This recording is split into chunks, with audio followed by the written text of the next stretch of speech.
রাত জাগার অভ্যাসটা দেশে যেও আমি চেঞ্জ করতে পারি নাই। সারারাত জেগে সকালে ভাবলাম যে আমরা বাইরে যেয়ে নাস্তা করি, আমি আর আমার হাসব্যান্ড। আর সকাল সকাল বাইরে একটু হাঁটাও হবে, ওয়েদারটা এনজয় করা হবে। তো আশা করি আজকের ব্লগটা আপনাদের ভালো লাগবে, সো কিপ অন ওয়াচিং। এই ছেলেদের আমের লবণ দেখাচ্ছে যে মজা। এই কাঁচাম খাবা কিনবো? কিনবো না, পায়রা খাবো। বিদেশ গিয়ে অভ্যাসটা গেল। গাছ থেকে পেড়ে খাওয়ার কথা বলছে দেখে আমাকে বলছে চুরির অভ্যাসটা গেল না। আমাদের ইউকেতে সবই পাওয়া যায়, কিন্তু গাছ থেকে ফল পেড়ে খাওয়ার যে মজাটা, এটা তো আর আমরা পাই না। তো আর কি বলার, কেউই বুঝবে না আমাদের কষ্ট। আর আমি মানে রাস্তাঘাটে যখনই দেখতেছিলাম আম গাছ, আমগুলো ধরে আছে, মানে আমি খালি ক্যাপচার করতেছিলাম, আমার এত ভালো লাগতেছিল দেখতেই।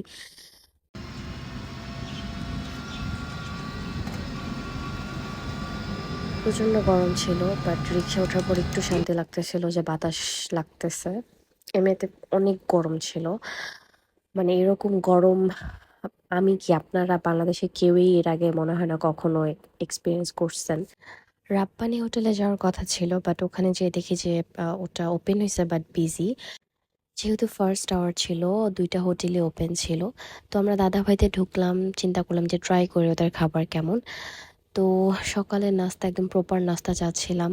শাহি পরোটা অর্ডার করলাম, ডাল আর হচ্ছে গরু মাংস। গরু মাংসটা ওরা একদম তখনই তাজা তাজা রান্না করে দিছে। Test was very good. মানে এক্সপেকটেশন ছিল না এমন যে ভালো হবে। দেন চলে গেলাম হচ্ছে রাব্বানি হোটেলে, কারণ আমার সকাল সকাল চা তো লাগবেই। যত গরম শীত গ্রীষ্ম বর্ষা থাকুক, আমার চা লাগবেই। চা অর্ডার করলাম। চা চা।